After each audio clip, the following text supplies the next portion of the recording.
Hello viewers, আসসালামু আলাইকুম। আশা করি সবাই ভালো আছেন। আজকে তো অনেক দিন পর আমরা বের হয়েছি, তো যেখানেই যাব প্রায় 10 মিনিটের রাস্তা, সেখানে 20 মিনিট অপেক্ষা করেছি আমরা রিক্সার জন্য, তবু আমরা রিক্সা পাইনি। তারপর তো হেঁটে হেঁটে আমরা চলে গিয়েছিলাম বাজারে, মাওয়া বাজার। তো মাওয়া বাজার থেকে আমরা একটা রিক্সা নিয়ে আমাদের গন্তব্যে পৌঁছেছি।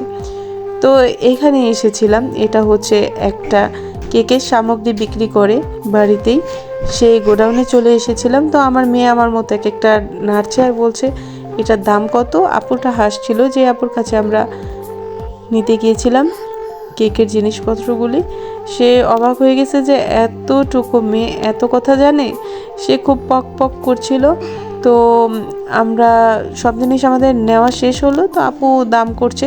আর এগুলো তো ওয়েবসাইটে, আপু তাই ফোনেই দাম সব দেখে তারপর আমাকে বলতেছিল আর প্যাকিং করছিল।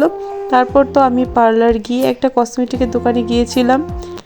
আমি যখন আসছিলাম আমার বাচ্চা আমার কোলে থাকায় ঘড়িটা হারিয়ে ফেলেছি। তো আপনাদের ভাই আমাদের একটা ঘড়ি কিনে দিল এবং খাওয়া দাওয়া শেষ করে আমরা চলে যাচ্ছিলাম বাড়িতে। তো আপনাদের ভাই আমাদের পুরো বাড়ি অবধি পৌঁছে দিয়ে আবার সে চলে গিয়েছিল বাইরে। তো এখন আমি দেখাতে যাব যে আমি বাইরে থেকে কী কী কিনেছি। প্রথমত আমি এনেছি 2টা কেকের বক্স, তারপরে একটা টার্ন টেবিল। আমি যখন ভয়েস দিতেছিলাম আমার বাচ্চাটাকে একদমই চুপ করাতে পারিনি, ও কথা বলতেছিল, তো আপনারা এটা স্কিপ করে যাবেন। 2টা কেকের বোর্ড। আর আমি যখন এগুলো কিনতেছিলাম তখন তো আমার হাজব্যান্ড আমাকে অনেক হেল্প করতেছিল। যাই হোক, আমি জানতাম না যে ওনার এত ধারণা আছে। তো এখানে আমি একটা ফুড কালার এনেছিলাম। আমার তো আগে থেকেও কয়েকটা ফুড কালার ছিল, আর যেহেতু আমি প্রফেশনাল না, শখের বসে কয়েকটা কেক বানাইতে আমার অত কিছু প্রয়োজন নাই, যতটুকু এনেছি এনাফ।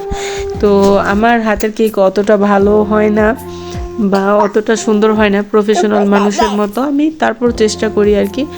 তারপরে কেকে আমি সব কিছু আনছি। আর হচ্ছে আমার তো অনেক নজেল আছে, থাকার পর আমার রোজ নজেল ছিল না, যেটা অত্যন্ত জরুরি।